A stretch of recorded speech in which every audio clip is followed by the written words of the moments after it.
शहर का जाना माना मूनस्टार ग्लोबल स्कूल शुरू कर रहा है ऑनलाइन टीचिंग। मान्यता प्राप्त मूनस्टार ग्लोबल स्कूल का सिलेबस सीबीएसई बोर्ड आधारित है और यहाँ एकेडमिक समेत करिकुलम एक्टिविटीज पर काफी जोर दिया जाता है। खासकर स्टूडेंट्स की पर्सनालिटी डेवलपमेंट पर काफी ध्यान दिया जाता है। यहाँ टीचर और स्टूडेंट्स का रेशो 30:1 है। टीचर्स को ऑनलाइन लेक्चर्स की ट्रेनिंग दी जा रही है। वर्ष 2020-21 की पढ़ाई 10 जून से ऑनलाइन लेक्चर के जरिए शुरू हो जाएगी। एडमिशन ऑनलाइन शुरू हो चुके हैं। एडमिशन के लिए नीचे दिए गए नंबर पर संपर्क करें।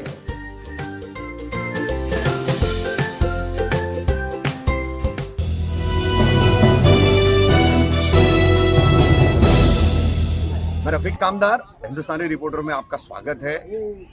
मुमरा मेक कंपनी के ऊपर गांव देवी परिसर बसा हुआ है। इस गांव देवी परिसर में है एकता नगर। एकता नगर में तकरीबन अंदाजन एक 700 झोपड़ों की आबादी है, स्लम का एरिया है। आज अचानक मेक कंपनी के मालिक और उसको केयर टेकिंग करने वाले केयरटेकर इमरान सुल्तान है, उनके द्वारा एक पतरे की बाउंड्री मारने का यहाँ पर काम शुरू किया गया, जिससे लेकर के यहाँ के एकता नगर के लोगों में और उसके करीब की जो दूसरी आबादी है, सब में आक्रोश भरा माहौल था। सबका कहना है कि ये एक ही रास्ता आने जाने का है, अगर इसको बंद कर दिया गया तो ये पूरी आबादी का आना जाना दुश्वार हो जाएगा। ये जो एक रोड बना हुआ है, कुछ सालों पहले यहाँ बनाया गया, एक 5-7 साल पहले ये रोड बनाया गया था, उसी रोड को लग करके ये है। और इसको अगर बंद कर दिए तो ये आबादी कहाँ से आएगी जाएगी। और कुछ ज़मीन का भी विवाद है। मेक कंपनी के मालिकों का ये कहना है, ये जो बची हुई ज़मीन है उसको मिला करके आगे तक का यहाँ पर कुछ 200 झोपड़े उनकी ज़मीन में आते हैं। बाकी वन विभाग की कुछ ज़मीन है, कुछ शिफ्टिंग में यहाँ पर मिली थी जब बाईपास बनाया गया था। उस वक्त जो है यहाँ वहाँ के बाईपास में जो झोपड़े बाधित होते थे, उन झोपड़ों को तोड़ करके उन झोपड़ा धारकों को यहाँ पर जो है शिफ्ट किया गया था। तो क्या ये पूरा विवाद है? क्यों लोगों ने आज यहाँ पर विरोध किया? यहाँ के समाज सेवक फिरोज शेख हमारे साथ में। फिरोज भाई, क्या विवाद है और किस तरीके से आज ये पूरा मामला रहा यहाँ पर? क्यों इतने लोग इकट्ठा है, माहौल गरमाया हुआ है? आप पुलिस स्टेशन भी गए थे और पुलिस स्टेशन में भी इस विवाद पर क्या बात हुई? ऐसा है ना रफीक भाई, कुछ दिन पहले यहाँ पे बाउंड्री का काम चालू था, तो सलीम भाई ने बोले हैं कि हम लोग यहाँ पे गेट लगा देंगे, ये रास्ता जो है आने आने का ये बंद कर देंगे। इसके ऊपर से कैसा है मालूम है कि तुमको? अभी आपने बताया यहाँ पे कम से कम 700-800 झोपड़े हैं और रास्ता जाने के लिए उन लोग को यही है। अगर यहाँ पे गेट लगा दे तो हम लोग का मतलब रास्ता बंद हो जाता है। तो हम लोग आएंगे जाएंगे कहाँ से? फिर हमारे बच्चे आएंगे जाएंगे स्कूल के लिए। हमको रोड भी यही दिया है, हमको नीचे उतरने के लिए रोड है, हमको माल मटेरियल लाने के लिए, घर घुमाने के लिए, कुछ काम के लिए, एम्बुलेंस के लिए, दवा खाने के लिए, बीमारी के लिए यही दिया। अगर हमारे घर के सामने ही पत्थर मार के हमें बाउंड्री लग दी, इसके तो मतलब तो अभी जेल में कैद कर दिए। तो अच्छा, ज़मीन का क्या विवाद है? ये जो ज़मीन के मालिक हैं मेक कंपनी के बचे हुए हिस्से के और उनके जो केयर टेकर है इमरान सुल्तान, तो इनका क्या दावा है? यहाँ पर उनका कहना है कुछ 200 के ऊपर कुछ झोपड़े उनकी ज़मीन में आते हैं। अब तो लोगों के जो आपके मकामी लोग हैं वो बता रहे कि कुछ यहाँ पर जो है आबादी बढ़ती चली जा रही है, मतलब उनका बाउंड्री उनकी बढ़ती चली जा रही है कि अब, और पहले 95 में कुछ सर्वे हुआ था वहाँ पर, और उसके बाद अब वो नए सिरे से बता रहे कि आगे हमारा हिस्सा आ रहा है। तो क्या पूरा ये विवाद है? क्या उनकी ज़मीन कहाँ तक है आपकी जानकारी के हिसाब से? क्योंकि ये मुझे ऐसा लगता है कि तकरीबन ये एकता नगर, आपका आगे किने नगर वगैरह जो गांव देवी का पूरा इलाका है, ये 22 साल से ज़्यादा हो गया है यहाँ पर ये आबादी बस कर। पहले पानी नहीं था, बिजली नहीं थी, रास्ता नहीं था। आज रास्ता है, पानी है, बिजली है, लोगों को सहूलियत है, चाहे जैसे भी है। लेकिन बिलो पॉवर्टी लाइन यानी गरीबी रेखा के नीचे रहने वाले तमाम लोग हैं, वो यहाँ पर अपना जैसे तैसे जो है गुजारा कर रहे हैं। तो अब ये नया विवाद पैदा हुआ है, बाउंड्री भी बढ़ गई है मेक की। क्या कहना है इसके ऊपर? देखो रफीक भाई, सबसे बड़ी बात तो ये है, अगर ये ज़मीन इनकी है तो 25 साल से फॉरेस्ट के अंदर टाकी का मसला निकालता। अच्छा, फॉरेस्ट वाले बोले टाकी हमारी है, हाँ, जगह हमारी है। हाँ, तो फिर ये जगह जब फॉरेस्ट की आती है तो इनके यहाँ से ज़मीन कहाँ से हो गई? अच्छा, सबसे पहली बात तो इनको सिर्फ 4 एकड़ की ज़मीन पे ही बाउंड्री बांधने का कोर्ट ने ऑर्डर दिया है। अच्छा, अब ये बोलती है ये रोड से वो रोड तक हमारी ज़मीन है। हाँ। तो या तो ये सर्वे दिखाते हुए या सर्वे कराते हुए गवर्नमेंट का, उसकी कॉपी बताते हुए, तो फिर उसके बाद आगे चल के कोई बात करेंगे। अच्छा, पुलिस स्टेशन अभी ये विवाद गया था, आप भी पुलिस स्टेशन में थे, केयरटेकर इमरान सुल्तान भी वहाँ थे, क्या बातचीत हुई? कौन ऑफिसर थे? किस ऑफिसर के मौजूदगी में ये पूरी बातचीत हुई और क्या कुछ हल निकला या नहीं निकला? नहीं, देखो हम बेचारे, हमारे को पाटिल साहब पाटिल साहब ने हमारे को बहुत अच्छा PSI संगम पाटिल थे। अच्छा। अच्छा संगम पाटिल ने हाँ उन्होंने बोले भाई ये कोर्ट का ज़मीन का म्यूनसिपालिटी का आपका मामला है, ये इसके अंदर तो मैं कुछ नहीं कर सकता हूँ। मगर बोले अगर आप Civil dispute है। डिस्प्यूट है, अगर आप बोले दोनों समझौता कर सकते हैं हाँ तो उस हिसाब से बोले मैं आपको बात कर सकता हूँ बोले। हाँ तो उन्होंने उसको कुछ पेपर दिखाया सिंगल हमने पाटिल साहब को, तो मैंने पाटिल साहब से बोला सर ये पेपर आपको दिखा रहे हैं हाँ। मगर कितने एकड़ के है, कहाँ पे सिटी सर्वे उन्होंने की है, प्राइवेट है, गवर्नमेंट का है, क्या है, पहले ये भी देखो इसके ऊपर फॉरेस्ट का सेक्शन 35 लगा है नहीं है, क्या है, ये तो सिर्फ है सर्वे है, ये है कॉपी है, ये पेपर है, ये तो उन्होंने सबको बता दिया। सबको क्या मालूम कि ये सर्वे कौन सा है, कैसा है, फॉरेस्ट का स्टे है नहीं है, कितनी ज़मीन है, क्या है। वो बोलता है ये रोड से लेके वो रोड तक ज़मीन मेरी है। अच्छा हाँ अच्छा, ये फॉरेस्ट का बहुत सारा हिस्सा यहाँ पर आता है। सेक्शन 35 जो है वो फॉरेस्ट एक्ट जो है हाँ। उसके तहत लगा हुआ है। हाँ। अब कुछ ऐसी जानकारी मिली है कि उन्होंने इसमें सरकारी तमाम महकमे में और फॉरेस्ट डिपार्टमेंट में पूरा पत्र व्यवहार करके कोर्ट के जरिए भी पूरी कानूनी कार्रवाई करके उन्होंने फॉरेस्ट एक्ट हटवा लिया है अपनी ज़मीन पर से।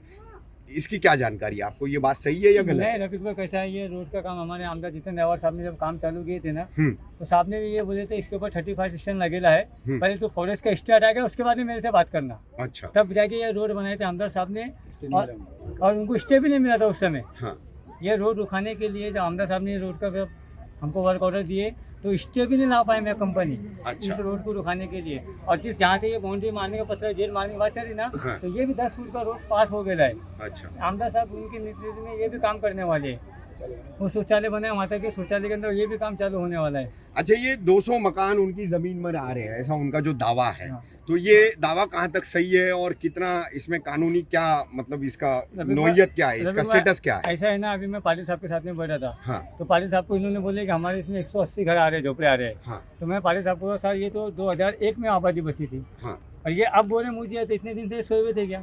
अच्छा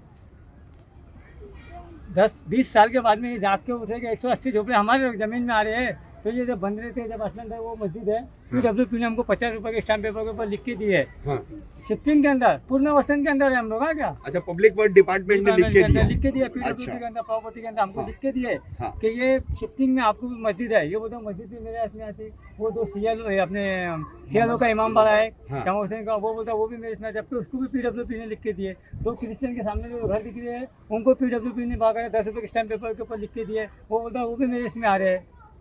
ये सन 98 से 2000 की 2000 बात के बाद है जी। ठीक है, ये इसी गांव देवी इलाके में हमारे एक साथी पत्रकार रहते हैं, पत्रकार आरिफ हाशमी। क्या जानकारी देंगे इस पूरे विवाद को लेकर के? आरिफ भाई से बात करते हैं। आरिफ भाई क्या बताएंगे किस तरह का ये विवाद है? 200 झोपड़े हमारी ज़मीन में आते हैं, अब फिरोज भाई ने बताया मस्जिद भी हमारे इसमें आती है, इमाम बाड़ा भी हमारे इसमें आता है, सारा दावा जो है उनका है, तो गरीबों का क्या दावा है? न उसके हिसाब से पूरा पहाड़ कलवा भी उसी में आता है, अच्छा मुझे ऐसा लग रहा है। हाँ ये लॉकडाउन के शुरुआती दौर से या उसके 1-2 महीना पहले से बाउंड्री का काम चल रहा है। हाँ एकता नगर के किसी आदमी ने आवाज नहीं उठाया और उनका आवाज उठाने का जो हक भी नहीं था। हाँ तो वो बेचारे बोले चलो वो अपनी जमीन पर मार रहा है, ठीक है मारने दो। हाँ और वो काम जो है धड़ल्ले से उसने किया, किसी ने रोका नहीं और रोकने का हक भी नहीं था। हाँ मगर अब वो क्या करा कि जब देख लिया कि ये गरीब गुरबा लोग हैं, मुफलिस मजबूर लोग हैं, कुछ कर नहीं पाएंगे, तो उसने जो है सीधा डेयरिंग करके धड़ल्ले से यहाँ गेट बनाने का काम करने लगा और यहाँ वॉचमैन बिठाने का काम करने लगा। अब आप बताओ यहाँ 1000-2000 लोग रहते हैं, सब गरीब मजबूर मुफलिस लोग, अपंग हैं, उसमें नाबीना है, उसमें बहुत सारे दिक्कतों का सामना करने वाले लोग हैं, सब बुजुर्ग हैं, गरीब हैं, निहायत गरीब हैं, रोज कुआं खोदे और पानी पीने वाले लोग हैं। ये बेचारे कहाँ जाएंगे आखिर? तो उसको ये नहीं समझ में आ रहा है। 98 में ये आबादी बसी, इक्का दुक्का लोग आने लगे, फिर सन 2001 में जो है तकरीबन 30 से 40 झोपड़ा, 50 झोपड़ा, ऐसे धीरे धीरे तो उसका ये पारिवारिक वॉचमैन है ना, तो इसकी जिम्मेदारी थी ना, ये रिस्पॉन्सिबिलिटी किसकी थी? इमरान सुल्तान की थी ना। तो वो तब क्या कर रहा था? तो जब भूमाफिया हो या चाहे जो भी गरीबों को बेच रहे थे ज़मीन, उस वक्त ये लोग अगर शिकंजा कस लेते, अपनी ज़मीन का उतना ही ख्याल कर लेते जितना आप कर रहे हैं, तो शायद कोई गरीब ज़मीन नहीं लेता, शायद ये आबादी नहीं बसती। अब लोग सन 2098 से बसे, अब कैसे कैसे मतलब गरीबी का सामना करके नीचे से पानी लाके कहाँ कहाँ ये जंगल मंगल में संडास फंडास करके रफीक भाई कैसे जिए बेचारे। अब आज उनको थोड़ा सा वो पक्का वक्का कर्जा वर्जा करके कैसे बना लिए, तब इसकी आंख में जो है धस गए और चुभने लगे। अब ये सीधा आके यहाँ गेट बना रहा है। अब आप बताइए लोग कहाँ जाएंगे? तो मरता क्या न करता, वो पुलिस से पैसा बोलता है रफीक भाई, पैसों से हर किसी की जबान बंद भी करा सकता है। अच्छा मुझे बताइए, ये ठीक है भूमाफियाओं ने कुछ कब्जा किया, झोपड़े बनाए, बेचे वगैरह, सब बातें अपनी जगह ठीक है, लेकिन सबसे पहले तो जहाँ तक हमें याद है कैलाशगिरी नगर जो है, मार्कंडेवाड़ी जो है, हाँ, मोहिले चाल का जो है, मुमरा देवी रोड का ये ऊपर का पहाड़ी आबादी का पूरा इलाका है, वहां से ले करके तो जहां तक मुझे समझ में आता है फकरुद्दीन फकीर शाह बाबा दरगाह, यहाँ तक की जितनी मतलब आबादियां बाईपास में आ रही थी तो उनको शिफ्टिंग दी गई थी अटलांटा कंपनी के जरिए और पीडब्ल्यूडी डिपार्टमेंट की सम्मति से। तो ऐसे भी तो बहुत सारे मकान होंगे ना बहुत इसमें। सारे मकान है, मतलब गांव देवी एकता नगर में टोटल 4-5 हजार तो क्या मकान है। क्या पीडब्ल्यूडी वर्क जो डिपार्टमेंट है, हाँ। पब्लिक वर्क डिपार्टमेंट हाँ। यानी सार्वजनिक बांधकाम विभाग, राज्य सरकार का बहुत बड़ा विभाग है ये, बड़े बड़े रास्ते, बड़े बड़े ब्रिज, बड़े बड़े प्रोजेक्ट उसके अंडर में चलते हैं। तो उसने जब ये जगह शिफ्टिंग में दी तो क्या उसको पता नहीं था कि ये मेक की जगह हम दे रहे हैं? तो वही ना, ये सारी गलतियां जो है, सारी भूल जो है ये नहीं, कंपनी के जिम्मेदारों ने की ना, नहीं, ये उनकी नहीं, क्या जिम्मेदारी थी। क्या कहेंगे फिरोज भाई इस पे पाटिल आप? साहब के साथ में मैंने ये बात किया अभी, हाँ। सिन्हा साहब से हमारी बात के मुद्दे पे हमारी बहस चल रही थी। हाँ। तो मैं इमरान को बोला, इमरान तो 20 साल से सोया था क्या? हाँ। अब पीडब्ल्यूपी के अंदर हमारा रिकॉर्ड है बाकायदा, हाँ। हमको पीडब्ल्यूपी से बाकायदा हमको पेपर मिले हैं। तो बोला मैं पीडब्ल्यूपी को नहीं जानता हूँ, बोला मैं पीडब्ल्यूपी के ऊपर देखूंगा, बाद में उस पर केस करूंगा, पहले तुमसे निपटता हूँ और जो मेरे बीच में आएगा बोलता मैं उसका मेरा पर्सनल मामला होगा। अच्छा, और पीडब्ल्यूपी के मैं अभी 20 साल हो गए, मामला दर्ज कराने की धमकी भी देके गया। अब पीडब्ल्यूपी से मैंने बोला एक काम करो, पीडब्ल्यूडी से मैं जाके तुम एक काम करो, उसके ऊपर केस ठोको ना, हाँ? उसके ऊपर तुम केस ठोकोगे, तुमने पुनर्वसन करते समय ये जमीन के बारे में तुमने कैसा पेपर इनको दिए? एकता नगर गांव देवी की कुछ महिलाएं हमारे साथ में है, हम उनसे बात करेंगे। हमारे साथ है यहाँ की बहुत पुरानी रहवासी चांदबी नाम है इनका। क्या बताएंगे आप, कब से रह रहे हैं यहाँ पर और अब ये जो गेट लगने जा रहा है, बाउंड्री बांधने जा रही है, क्या भी हुआ? साल हो गए हम लोग को इधर आके जी, जब भी तो कोई एक रूम भी नहीं बसा था उस टाइम पे आई ली हूँ। अच्छा, उस टाइम पे ना पानी यानी था, एकदम ना शुरुआती दौर में, सबसे पहले आप आए? शुरुआती दौर में इधर अच्छा, ना पानी था, ना लाइट था, ना कुछ नहीं था इधर। तो हाँ, कैसे बनाया था आपने मकान उस वक्त? बहुत जैसा कैसा उधार सुधार करके, एक करीम भाई जो लकड़ी वाले अपने करीम भाई है उनसे उधार सुधार करके बना लिए कैसा भी रूम, अच्छा, धोखा ठोक तो दिए। फॉरेस्ट की जमीन थी? हाँ, फॉरेस्ट की जमीन अच्छा, फॉरेस्ट की जमीन पर आपने अपना मकान बनाया था, बना लिए। ठीक है। हम लोग को और क्यों अब बोला? अब क्या आपके मकान जिस जमीन पर बना है उस पर भी इनका दावा है कि ये हमारा है?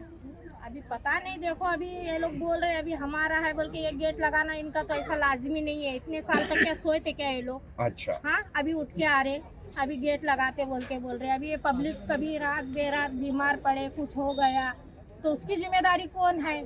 अच्छा अजय, मुझे बताइए कि अभी इतना बड़ा विवाद हो रहा है, आपका रास्ता बंद होने जा रहा है, आपके लिए यहाँ गेट बना रहे, तो ऐसे में आप पुलिस विभाग से, कलेक्टर से, तमाम बड़े अधिकारियों से और यहाँ के विधायक और मंत्री जितेंद्र आवाड, इन सब से क्या अपील करेंगी, क्या मदद की गुहार लगाएंगी? अभी यही बोलेंगे, अभी ये मत लगो बाबा, ये हमारा जैसा है वैसा रहने दो। अच्छा, हाँ? अच्छा, उसकी मालकी जमीन का जो हिस्सा है वो अगर वो लेता है तो आपको कोई दिक्कत है उसमें?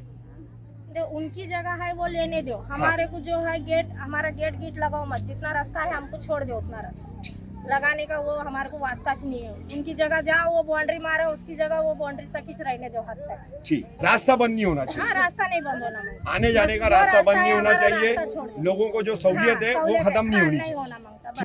मुमरा बाईपास से सटे गांव देवी इलाके में 700 झोपड़ों की लगभग एकता नगर की आबादी, उसको लग करके और 700-800 झोपड़े कीने नगर वगैरह दूसरी आबादी है।